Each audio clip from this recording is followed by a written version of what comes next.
Buenos días. Buenos días a todos. Vamos a comenzar. ¿Encontraron lo que son los textos funcionales? ¿Qué son los textos funcionales?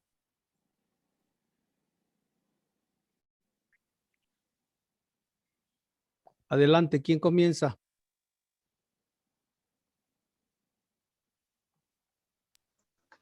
Yo, profe, esto fue lo que yo encontré. Textos funcionales.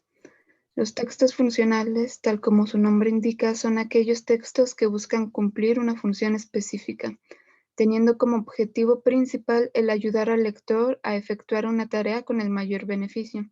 Su contenido está escrito en léxico comprensible para el lector, exponiendo de una manera clara y sencilla los pasos a seguir para realizar una labor determinada. La función que predomina en este tipo de textos es la función apelativa. Esta función del lenguaje, también denominada función connotativa, es la que se centra en el receptor del mensaje y tiene que ver con el hecho de que el emisor espera algún tipo de reacción por parte del receptor. En este tipo de textos, el emisor procura influir en la conducta o actitud del receptor, además de que cumplan con un objetivo específico como explicar, referir o solicitar una determinada información. Los textos funcionales, además de darnos instrucciones en relación a alguna tarea, también nos proporcionan indicaciones, recomendaciones, consejos, pautas, etc., lo que llega a facilitar la acción o el desempeño del receptor en la tarea en cuestión. Algunos ejemplos de este tipo de textos funcionales son las recetas de cocina, manuales de instrucción, notas informativas, instrucciones en un examen escrito, etc. Sus características. Este tipo de texto presentan características de dos tipos, internas y externas. Sus características internas son, en su lenguaje predomina la función verbal. Esto quiere decir que le confiere mayor interés a las acciones que se van a realizar al sujeto que la realiza. El texto se presenta de acuerdo al público, ya sea en un lenguaje sencillo, coloquial o en lenguaje especializado. Las características externas son los textos funcionales, así como los instructivos, siempre presentan un título.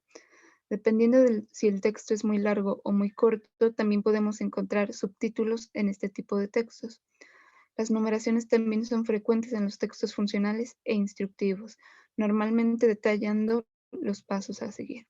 Suelen presentar diferentes recursos gráficos para enriquecer el contenido del mismo y facilitar su comprensión, como viñetas, ilustraciones, colores, cuadros, gráficos. Los contenidos del texto pueden ser de referencia, de especificación, de demostración o de refutación. El lenguaje usado puede ser de tipo descriptivo, dialogado, expositivo, narrativo o explicativo. Tipos de textos funcionales. Estos tipos de textos se pueden clasificar de dos maneras, una según su especialidad y otra según su función. Según su especialidad tenemos las siguientes categorías: textos funcionales científicos y técnicos, que son los que se centran en dar mayor importancia a la objetividad del tema, dando realce a los hechos, a los datos y a los procesos sobre el individuo. Los textos funcionales informativos. En este tipo de textos, el autor o emisor tiene como objetivo informar a los lectores sobre un hecho o suceso en específico sin dar a conocer sus sentimientos o deseos. Textos funcionales periodísticos. Este tipo de textos consiste en tres tareas. Una, informar al público de manera objetiva sobre algún hecho real. Dos, crear una matriz de opinión como resultado de la interpretación que se le da al acontecimiento. Y tres, entretener al público, valiéndose de recursos como suplementos, revistas o folletos. Textos funcionales literarios son textos dirigidos a todo tipo de lectores, además de que emplean un tipo de comunicación directa autor-lector. Estos textos literarios se emplean para conocimiento sobre algún tema particular. No son textos de recreación. Textos funcionales didácticos. Estos textos son utilizados por lo general en publicidad. Su objetivo es captar la atención del lector o receptor e incentivarlo mediante algunos recursos a la adquisición de un determinado producto. Textos funcionales históricos. Estos textos relatan hechos o acontecimientos pasados. Por lo general son los sucesos más importantes y destacados en una época. Textos funcionales de entretenimiento. La finalidad de estos textos es que el lector pueda disfrutar de un tiempo de esparcimiento sin la necesidad de adquirir informaciones recientes. Por otro lado, según su segundo tipo de clasificación por función, tendríamos los textos funcionales escolares, que permitan registrar de una manera explícita el proceso cognitivo de los alumnos, los textos funcionales laborales y sociales, que son los que se emplean en empresas con la función de servir de comunicación entre empleados y personal directivo, y los textos funcionales personales. Como el nombre indica, son textos de uso personal más privados, como los correos electrónicos, las agendas, los diarios personales y los currículum. Y eso es todo. Muy bien, muy completa la tarea. ¿Alguien más? Aparte de Aisha.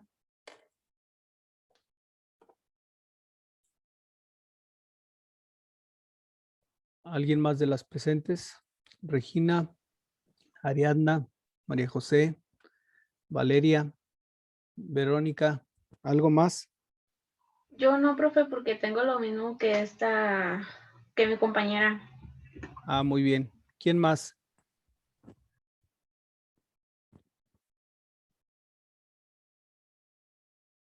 ¿Alguien más?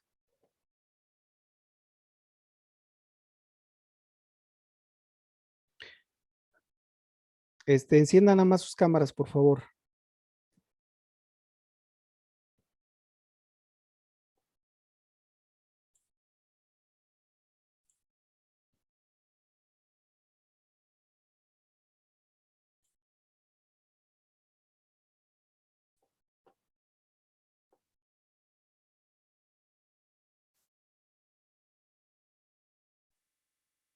Bueno, vamos entonces a quién te está entrando, José Roberto, apenas.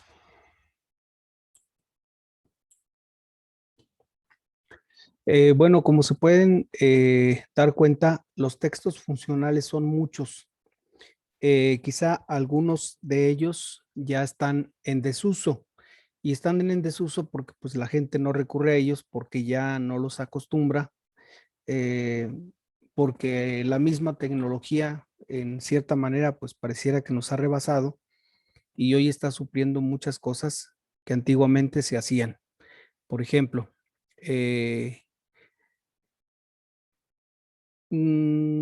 ¿cómo se usa el telégrafo?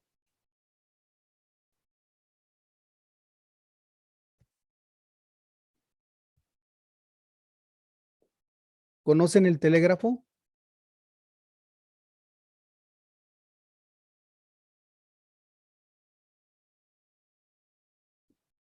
¿Han oído hablar del telégrafo? No, profe. ¿Saben qué es el telégrafo?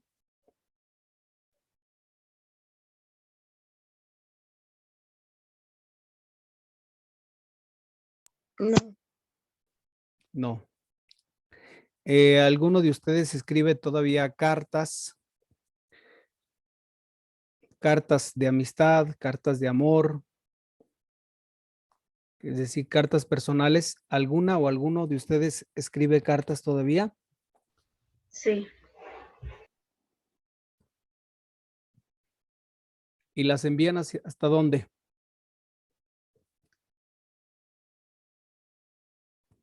¿Hasta dónde envían sus cartas? Yo para allá, para Estados Unidos. Por sus familiares. Ujú. ¿Alguien más escribe alguna carta?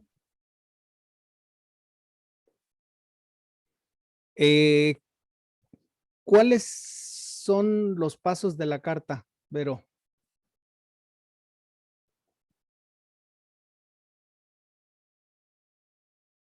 ¿Qué paso sigue en la carta o en una carta?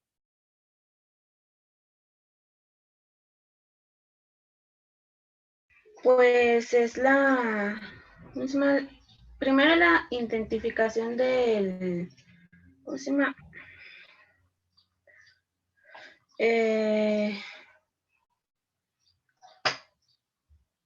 ¿Cómo se llama eso?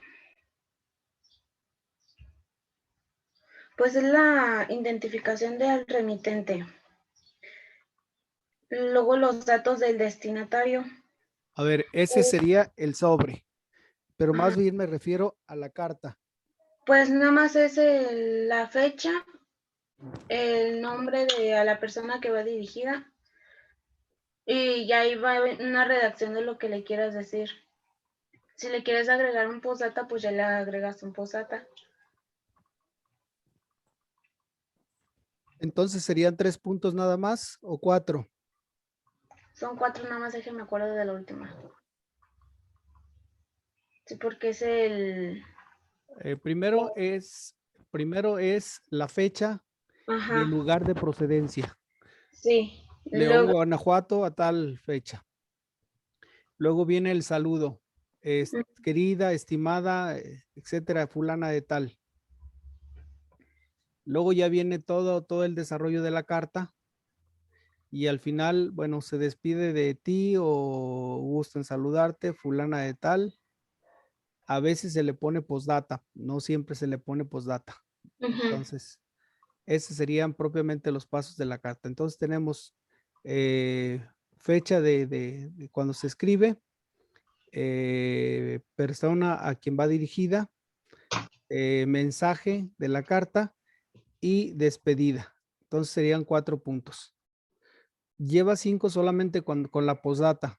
La postdata, bueno, pues es alguna frase, alguna palabra alusiva cercana a la persona a quien se le está enviando la carta. Y el sobre, ¿qué debe llevar el sobre?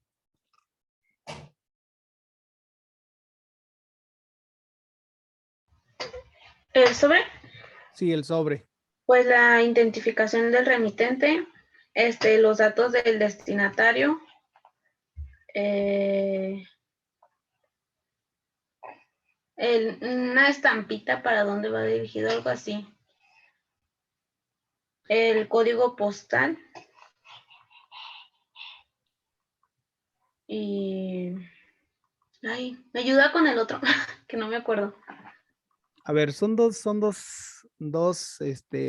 partes se compone. Primero del remitente. El remitente es quien le envía. Ajá. Lleva nombre y apellido, dirección y lugar de procedencia. En este caso, León, Guanajuato, México, sería el texto completo. Lleva el nombre completo o el nombre y un apellido, la calle, la colonia, el código postal, la ciudad y en este caso, si va al extranjero, pues es León, Guanajuato, México. Pero cuando va al mismo país, simplemente se le pone León, Guanajuato. El caso del destinatario, pues el destinatario tiene que tener nombre completo. Ese sí es conveniente, nombre completo. Luego, calle, nombre de la calle, número de la calle, más bien en este caso, número de la casa. Después del número de la casa va la colonia, después la colonia, el código postal y después del código postal es si es Ciudad Monterrey, Nuevo León o si es Estados Unidos, entonces lleva la dirección del, del estado y del municipio. Por ejemplo, San Marcos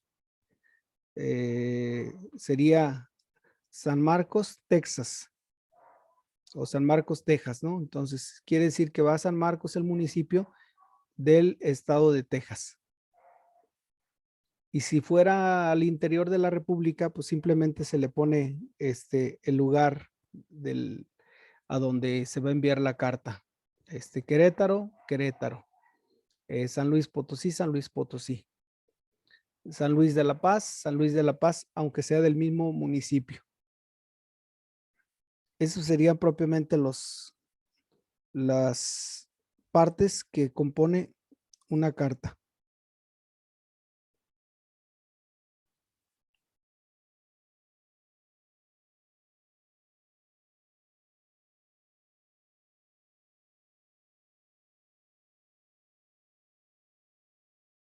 ¿Hasta aquí alguna duda?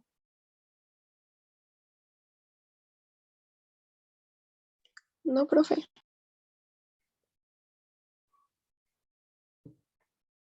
Bueno, entonces, por mencionar, es uno de los textos personales. Yo les decía que es uno de los textos personales que ya casi no se usan. Y ya casi no se usan porque pues la gente ya no escribe cartas. Generalmente ahora por el WhatsApp, incluso el caso de escribir a Estados Unidos, pues WhatsApp también llega allá y llega a Europa. Entonces ya no hay necesidad de estar escribiendo cartas o correos. En este caso, bueno, pues la carta, pero pues la carta ya no, mucha gente ya no la acostumbra.